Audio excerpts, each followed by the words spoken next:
नमस्कार विद्यार्थी मित्रांनो, आज आपण भूमितीतील मूलभूत संबोध पाहणार आहोत। आता पेनने किंवा पेन्सिलने कागदावर लहानसा ठिपका काढला असता या ठिकाणी बिंदू तयार होतो।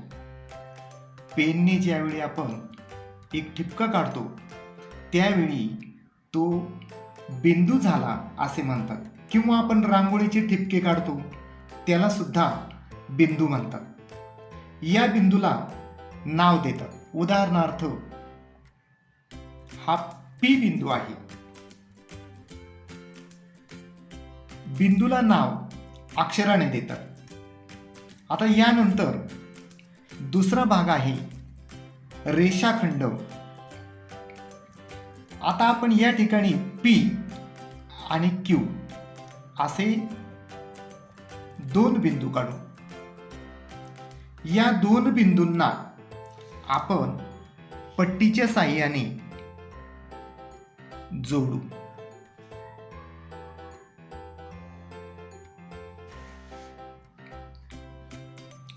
दोन बिंदू या ठिकाणी आपण काढू A आणि B।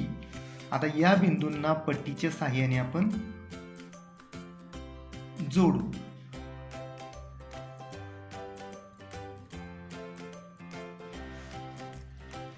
आता A पासून B पर्यंत आपण एक रेघ काढलेली आहे।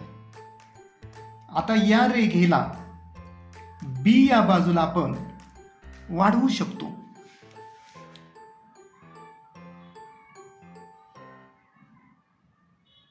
अशी किती लांब काढता येईल? तर अशी आपल्याला आपल्या वहीपर्यंत काढता येईल। त्याचप्रमाणे ए बाजूला सुद्धा आपल्याला ही रेघ वाढवता येईल। अशा प्रकारे बी या बाजूला ही रेषा कितीही लांब अशी आपल्याला काढता येते। ए बाजूला सुद्धा किती पण लांब काढता येते। असा बाण काढल्यानंतर ती दिशा अमर्याद अशी होते। तर या ठिकाणी ही रेषा तयार झालेली आहे। ए आणि बी या दोन बिंदूंमधून जाणारी ही रेषा आहे। आपण या ठिकाणी ए व बी असे दोन बिंदू घेतल्यानंतर पट्टीच्या साहाय्याने ते जोडले। आता आपल्याला ए बी ही सरळ रेघ मिळाली। आता ही रेघ बीच्या बाजूने पुढे किती वाढवता येईल? तर आपल्या वहीच्या कागदापर्यंत ती वाढवता येईल। त्याचप्रमाणे एच्या बाजूने सुद्धा ही रेघ आपल्याला कागद आहे तोपर्यंत वाढवता येईल। जर आपण आपल्या वहीपेक्षा मोठा कागद घेतला तर यापेक्षा मोठी रेघ काढता येईल। हीच रेघ जर आपण मैदानावर काढली तर दोन्ही बाजूंना ती वाढवली तर ती किती लांब वाढवता येईल? मैदानावरील रेघ दोन्ही बाजूंना अमर्याद वाढवता येईल। तिची लांबी आपल्याला मोजता येणार नाही। अशा प्रकारे दोन्ही बाजूंना अमर्याद असणाऱ्या रेषेला रेषा असे म्हणतात। पुन्हा लक्षपूर्वक ऐका, दोन्ही बाजूंना अमर्याद असणाऱ्या रेघेला रेषा म्हणतात। आपण काढलेली पहिली रेघ ए पासून बी पर्यंत पहिली रेघ ही या मोठ्या रेषेचा ती एक भाग होती। या मोठ्या रेषेचा ती लहान भाग होती। म्हणजेच भाग म्हणजे काय? तर एक तुकडा। तुकडा म्हणजेच खंड। म्हणून या मोठ्या रेघेचा भाग म्हणजेच हा रेषाखंड होय। ए बी, ए पासून बी पर्यंत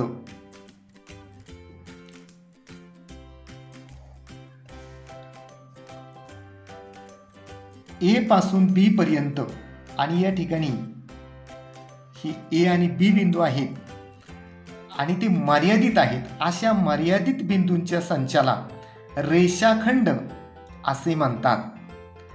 आणि या बिंदूला अंत्यबिंदू ए आणि बी हे दोन्ही अंत्यबिंदू आहेत.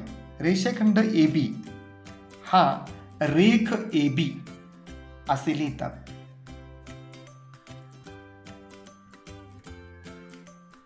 या रेषाखंडाला रेख ए बी असे लिहितात.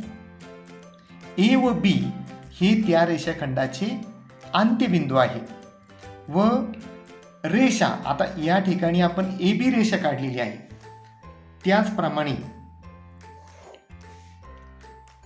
या ठिकाणी आपण एक रेषा काढली. या रेषेला आपण फक्त एल असे सुद्धा एक अक्षरी सुद्धा नाव देऊ शकतो. रेषेला कोणत्याही बिंदूवरील दोन बिंदू दाखवून सुद्धा नाव देता येते किंवा एक बिंदूने सुद्धा नाव देता येते. आता यानंतरचा भाग आहे किरण. किरण हा रेषेचा एक भाग आहे. एका बिंदूपासून सुरुवात होऊन तो एकाच दिशेने पुढे पुढे जात राहतो. उदाहरणार्थ या ठिकाणी आपण पी बिंदू घेतला आणि त्या पी बिंदूमधून या दिशेने आपण अमर्याद असे जर बिंदू काढत गेलो तर या होणाऱ्या आकृतीला किरण असे म्हणतात. पी हा आरंभ बिंदू आहे. पी पासून क्यू या दिशेला अनंत बिंदूंचा संच म्हणजेच किरण होय. पी हा आरंभ बिंदू आहे आणि याचं लेखन करत असताना किरण पी क्यू असे करतात. त्याचे नाव लिहिताना पी हा आरंभ बिंदू पहिल्यांदा लिहावा लागतो. या ठिकाणी किरण क्यू पी असे वाचन करू नये. या ठिकाणी आपण एक बिंदू घेऊ. या ठिकाणी आपण पी बिंदू घेतलेला आहे आणि त्या पी बिंदूमधून जाणारी एक रेषा काढू. ह्या पी बिंदूमधून जाणारी आपण एक रेषा काढली. अजून एक रेषा काढू.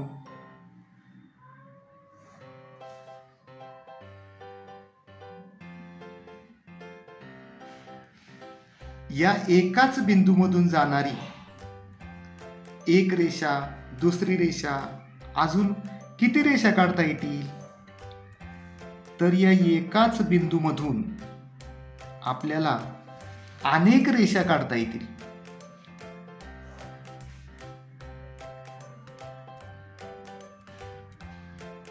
या ठिकाणी पी बिंदू आपण घेतलेला आहे आणि या पी बिंदूमधून आपण अनेक रेषा काढलेल्या आहेत. अजूनही किती रेषा मोजता येणार नाहीत, एवढ्या रेषा आपल्याला एका बिंदूतून काढता येतील. म्हणजेच एका बिंदूतून असंख्य रेषा काढता येतात आणि ज्या बिंदूमधून दोनपेक्षा अधिक रेषा जातात त्या बिंदूला संपात बिंदू असे म्हणतात.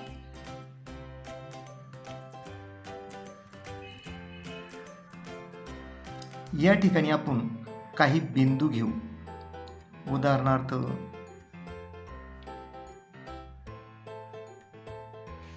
असे आपण बिंदू घेतलेले आहे. आता या बिंदूमधून आपण या तीन बिंदूमधून आपण एक रेषा काढू शकतो. या बिंदूमधून रेषा जात नाही, या तीन बिंदूमधून रेषा जाते. या तीनही बिंदूमधून एक रेषा जाते. आता या कोणत्याही बिंदूमधून दोनपेक्षा अधिक बिंदू मधून जर एकच रेषा जात असेल तर त्या बिंदूंना एकरेषीय बिंदू असे म्हणतात. आता हा बिंदू P, हा बिंदू Q आणि हा बिंदू R, या तीन बिंदूमधून एकच रेषा काढता येईल का? जर आपण P आणि R जोडले तर Q बिंदू बाजूला राहतो. जर Q आणि R जोडले तर P बिंदू येणार नाही व P आणि Q जर जोडले तर R बिंदू येणार नाही. म्हणजे या तीनही बिंदूमधून एकच रेषा काढता येणार नाही. अशा बिंदूंना नैकरेषीय बिंदू असे म्हणतात. आणि या ठिकाणी A, B, C हे बिंदू एकरेषीय आहेत. या तीनही बिंदूमधून एक रेषा जाते म्हणून यांना एकरेषीय बिंदू म्हणतात. आणि P, Q, R हे नैकरेषीय बिंदू आहेत. A, B आणि R हे सुद्धा नैकरेषीय बिंदू आहेत. P, B आणि Q हे नैकरेषीय बिंदू आहेत. P, Q आणि C हे सुद्धा नैकरेषीय बिंदू आहेत. यानंतरचा भाग आहे प्रतल. आता या ठिकाणी टेबल आहे, फळा आहे, यांचा पृष्ठभाग हा सपाट आहे. फळ्याचा सुद्धा पृष्ठभाग सपाट आहे. अशा सपाट पृष्ठभागाला प्रतल असे म्हणतात. हा एका प्रतलाचा भाग आहे. कोणताही सपाट पृष्ठभाग, उदाहरणार्थ वही, पुस्तक, फरशी, भिंत हे सर्व प्रतलाचे भाग आहेत. सपाट पृष्ठभागाला प्रतल असे म्हणतात. प्रतल ही चारही बाजूंना अमर्याद असते. ते बाणांनी दाखवलेले आहे. आता प्रत्येक ठिकाणी ही बाण काढले जात नाहीत, परंतु या ठिकाणी एक आता तिसरी आकृती दाखवलेली आहे, गॅस सिलेंडर. तर या ठिकाणी सिलेंडरचा हा पृष्ठभाग वर्तुळाकार असतो, तो सपाट पृष्ठभाग नसतो, म्हणून हा प्रतलाचा भाग होऊ शकत नाही. उदाहरणार्थ या ठिकाणी ही पाण्याची बाटली आहे, तर ही सुद्धा प्रतलाचा भाग होऊ शकत नाही. या ठिकाणी वहीच्या रेषा तुम्हाला दिसत असतील, तर या रेषा एकमेकांना कधीही छेदणाऱ्या नाहीत. अशा रेषांना समांतर रेषा असे म्हणतात. या कधीही एकमेकांना छेदणाऱ्या नाही आहेत, त्यांना समांतर रेषा म्हणतात. आता या आकृतीमध्ये या दोन रेषा ह्या छेदणाऱ्या रेषा आहेत. त्यानंतर या दोन रेषा एकमेकांना कधीही छेदणार नाहीत, यांना समांतर रेषा म्हणतात. या ठिकाणी ह्या दोन रेषा छेदलेल्या नाही आहेत, परंतु या रेषा अमर्यादित असल्यामुळे पुढे जाऊन कधीतरी त्या एकमेकींना छेदणार आहेत, म्हणून अशा रेषांना सुद्धा छेदणाऱ्या रेषा म्हणतात. म्हणजे पहिल्या आकृतीमध्ये सुद्धा छेदणाऱ्या रेषा आहेत, या सुद्धा छेदणाऱ्या रेषा आहेत आणि या ठिकाणी मात्र समांतर रेषा आहेत. आता या ठिकाणी एक खो खोचं चित्र आहे. आपण खो खो खेळत असताना मैदानावरती जी आखणी केलेली असते, तर त्या रेषा एकमेकांना समांतर असतात. तर अशी समांतर रेषेची अनेक उदाहरणे आहेत. उदाहरणार्थ रेल्वेचे रूळ, ते कधीही एकमेकांना छेदणारे नसतात. अशा रेषांना समांतर रेषा असे म्हणतात.